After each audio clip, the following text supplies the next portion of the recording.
Hi everyone, just wanted to give you an update on Pepper, our 1991 project car. We bought Pepper as a development car. We've been doing the development we need to with it, but we decided to make it look a little more sexy for when we take it to shows to get a little more attention. So we're going to do something we don't do very much, and that is attach some parts that are done primarily, in this case, for aesthetics. We're going to put some fender flares on.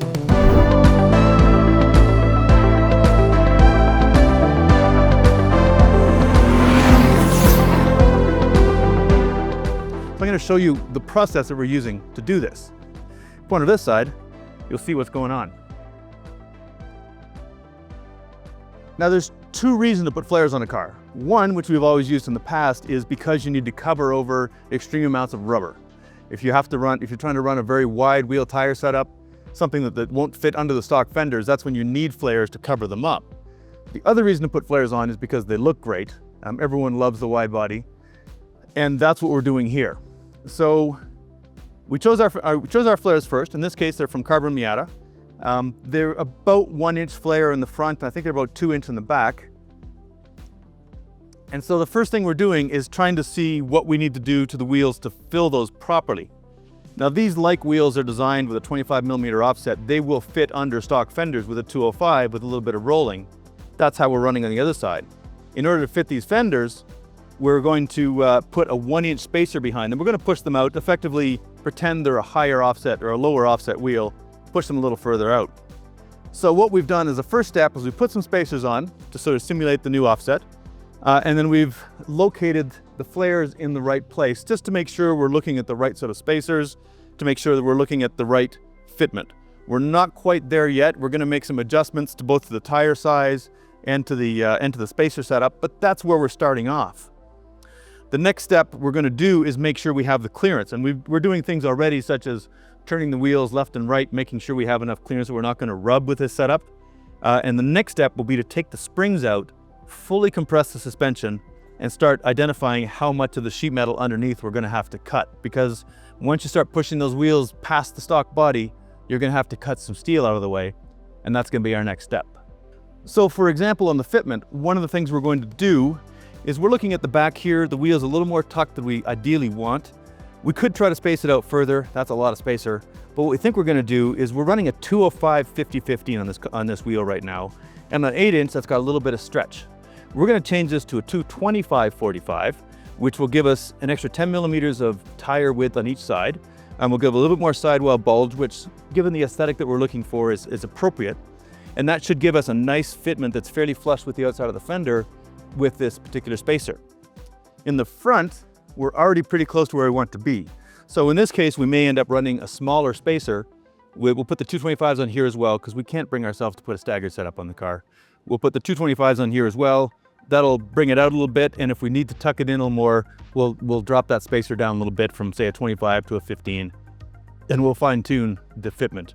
It's important to us that we don't end up with a car that rubs on things, that we don't have any wheel, tire, any tire interference with anything under the car. So we're going to make sure this is still a fully functional car as it sets up, with all of its suspension travel that's available, all of its steering lock available, and that's going to require a little bit of messing around. Okay, so the next step in fitting our tires is going to be making some clearance in the actual sheet metal. We did this already when we installed the existing wheels and tires. We had to do a little bit of fender rolling to fit those in there, but now that we've added so much space, we're going to have to cut an actual chunk out of the unibody here. And the best way to figure out how to do that is to fully compress the suspension and then basically draw a line. What this allows me to do is see the worst case scenario for the tire clearance. It's going to be pushed all the way up into the wheel well, and this lets me determine how much metal I'm going to have to cut. And this is kind of interesting. While we're in here, you can see that all of the suspension parts are designed to clear each other at full compression like this. The upper control arm has got just a little bit of clearance here, just a little bit of clearance here. You'll find that almost everything in the suspension runs out of travel at the same time. In the front, it's the ball joints, and the rear, it's these upper control arms, that sort of thing. And that's your actual real limit on suspension travel. So it's one thing to be careful of if you are buying, say, aftermarket upper control arms. If they are, some of the inexpensive ones out there don't have this curve in them, and they will limit the amount of travel you have available because of that. So take that into consideration when you're buying suspension parts. But right now we have it fully compressed.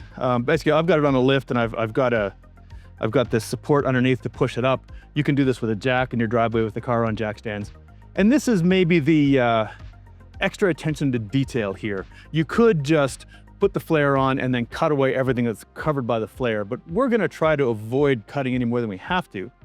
So what I've done is I've measured the diameter of the tire. It's 23 inches, which is a fairly normal Miata diameter. It's pretty much the standard.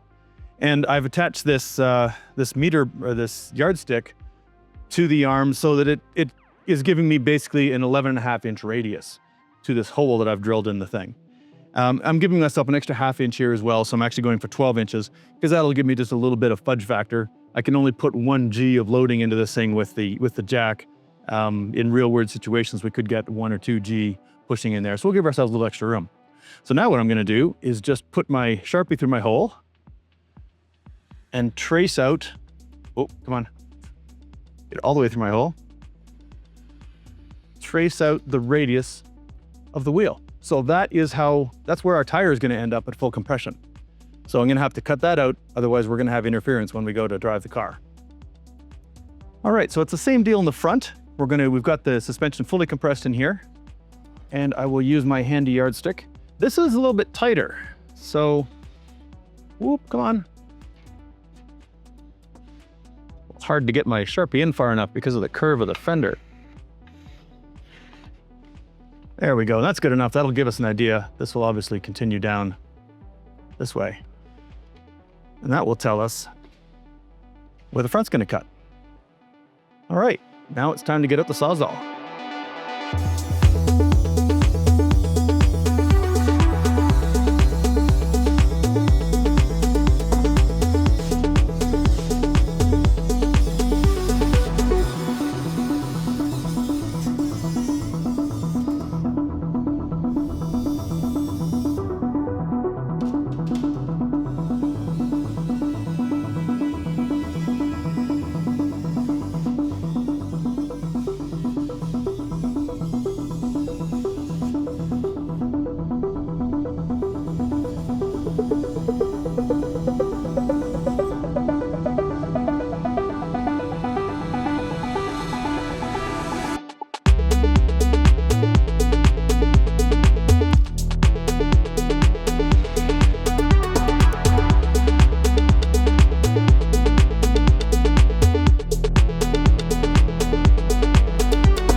Okay, now that we've cut the fenders, it's time to do a final fit check before we start working on putting the flares on.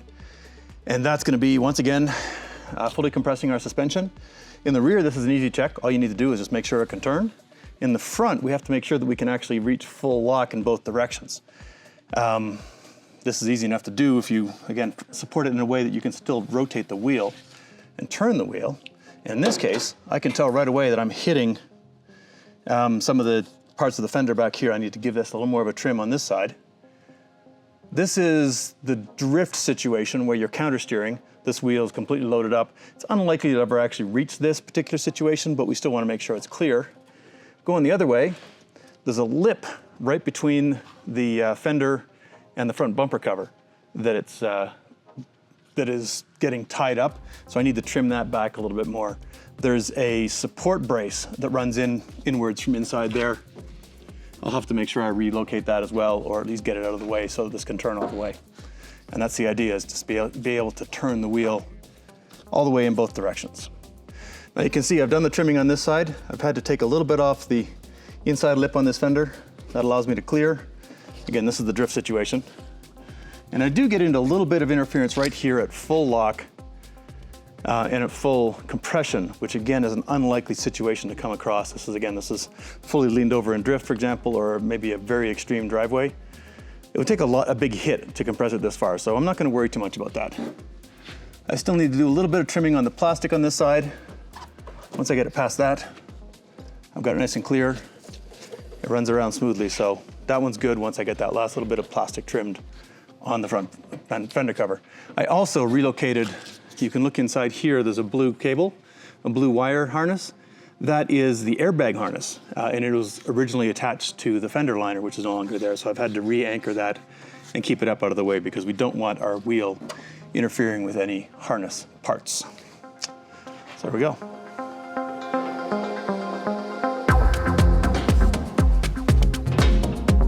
Now, the last check before we move forward is just to make sure that we have full clearance, even with the flare in place. Make sure we don't have to do any trimming on the flare.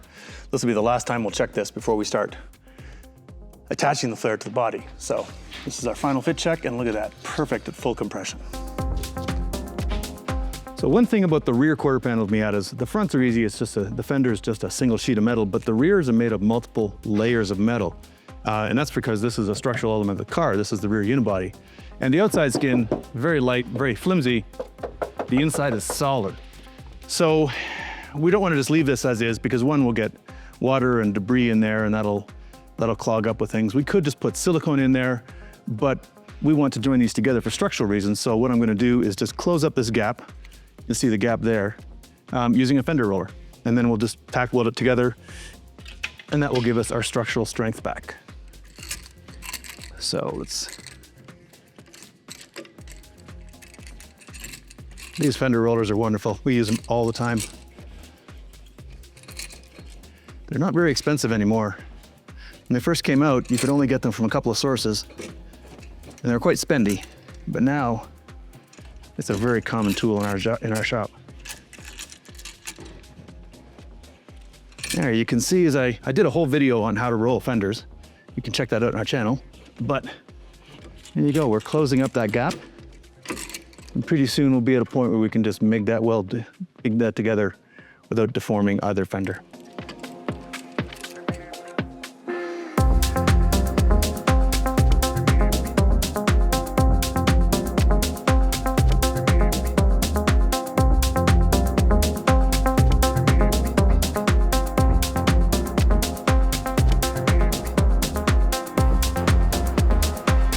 Okay, after all that cutting and welding and checking and everything like this, it's time for the really fun part. We actually put the flares on. There's a couple of different ways we could attach these flares. Some of them are designed to be molded onto the body, actually attached with adhesive. Some of them are designed to be bolted on or riveted on. These are rivet on style. We're going to rivet them instead of bolting them, instead of using riv nuts, because there's no chance of the screws coming loose. The nice thing about using screws is that, one, it's got a nice finish to it, and two, you can take the fenders off, or the flares off easily. We're not planning on doing that, and we can always drill the rivets out, so we're just going to rivet them in place. Either way, we need to drill some holes. So to do that, first we need to figure out exactly where this goes. And there we go. I'm using foil tape for this because it doesn't stretch. When you put it in place, it stays very nicely in place. And this is obviously a fairly important fit, because where we place it now is where they're going to stay. These flares from Carbon Miata, I have to say I'm quite impressed with them. They fit extremely well. I'm always leery with fiberglass body parts that they're just not going to be quite the right shape, but I have to say these have been quite good.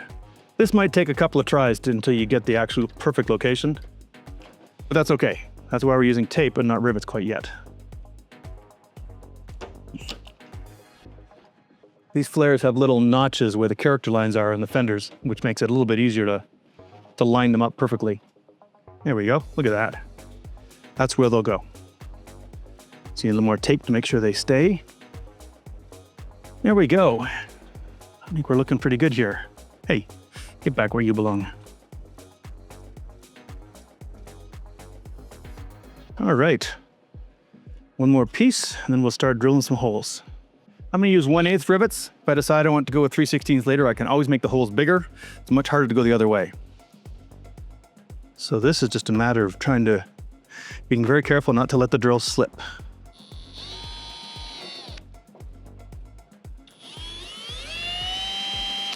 I'm going this long enough to actually mark the paint. If I try to drill all the way through, what's going to happen, it might move around a little bit and hog out the hole in the fiberglass. We don't want that, so I was going through the fiberglass enough to mark the paint.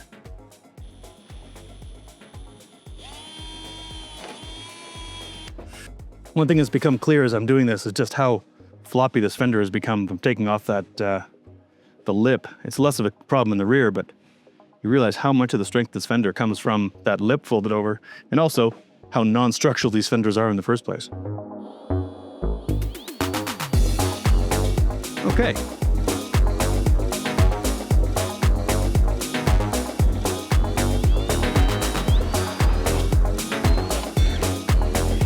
I'm being careful not to pull my finger behind where that hole is going to be.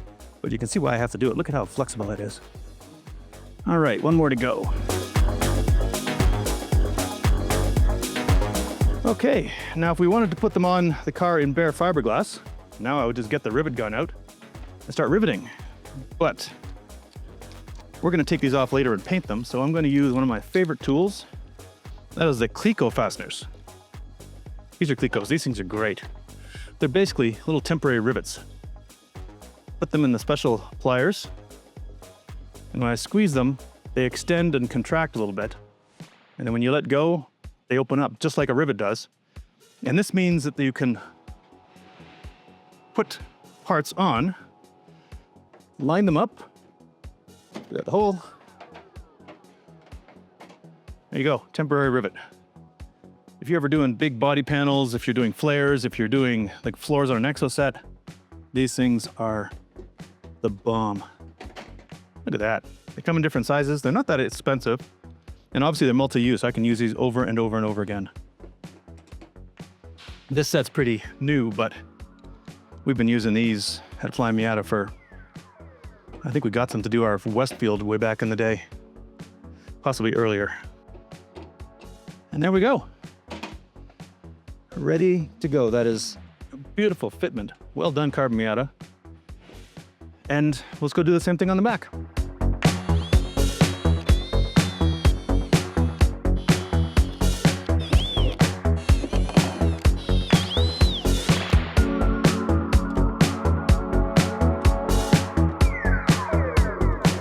These Clecos have actually helped me once already in the other side. When I went to put on the lower hole, I discovered it was a little bit too far forward. I was opening up a gap here on the side of the car. I didn't like it, so I popped the Cleco out, repositioned, re-drilled the hole, and it fits perfectly now. That would have been possible with rivets, but it would have been more of a pain. So it's really nice to be able to just undo things. Got it right that time. That's pretty good right there. There we go. You could probably drive it like that if you wanted to. People might look at you funny, but ready for paint.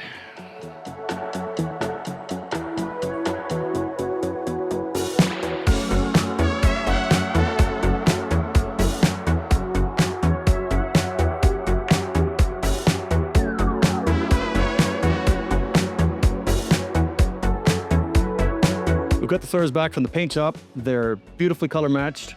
They haven't been sanded yet or had the final polish, but they look pretty darn good. Now there's two different ways we can attach these to the car. I mean, we're going to rivet them, but we have the choice of putting beading in between the flare and the body or not. This is the sort of thing, old Beetles used to have this, Minis use this on their flares. This beading, or sometimes fender welting, is used to sort of fill in any gaps and to just make sure that there's just a good seam between the fender flare and the actual fender itself. And you can buy this stuff. This is actually a Volkswagen part from MP, designed for classic bugs, but it's basically just a bulb-shaped piece of rubber that tucks in between the flare and the body. And when everything's riveted in place, as you can see with our temporary riv nut there, or our temporary Cleco, it just holds it in place and gives it a finished look. This is an aesthetic choice. Some people like it, some people don't like it. Fair enough, that's the nature of aesthetics. We've decided not to put it on in our particular case, but we did set this one up because we wanted to see a before after, see what they look like on the two different sides. Okay, now it's time to actually take the step of riveting these things on, which is easy enough. It's basically the same thing we've been doing with our Clecos all along. I've got three Clecos in place to hold this in place. I've made sure all the holes are big enough for it, and now it's the actual rivet, which honestly, not complicated, but very, very satisfying to do. This is just a standard hand riveter. If you've got access to a pneumatic riveter, that makes life so much easier, but and make sure I don't have the old stud in there. The other thing you've got to watch for when you're doing this is that these things like to jump when they get to the bottom, when they snap the, I don't know the proper term. Shaft? There we go. This particular riveter actually hangs on for a moment afterwards, but you don't want it jumping and hurting your new paint if you have painted them. And there you go, one rivet. Now we'll just work our way around, do the ones that we have not covered yet.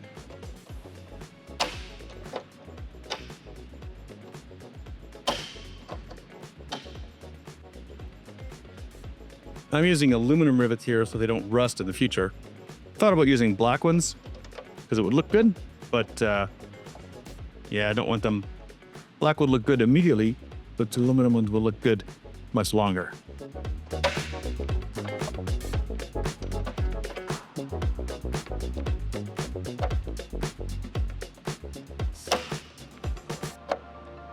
I'll make sure I have a good hold on that when it pops. Here we go. We've got all the flares attached and the car looks great.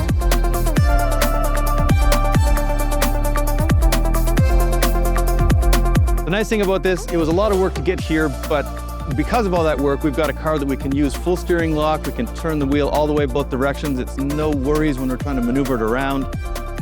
It's got really good fitment. The wheels are sitting exactly where we want them to be. We're pretty happy with that. Nice end result.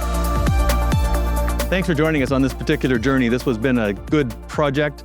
I'm glad you were able to follow along and see what's going on. I hope your own projects turn out as well as this one did.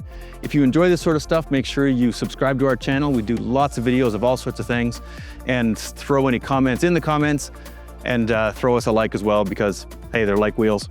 Why not? This is Keith Anna from Flyin Miata. Thanks for your attention.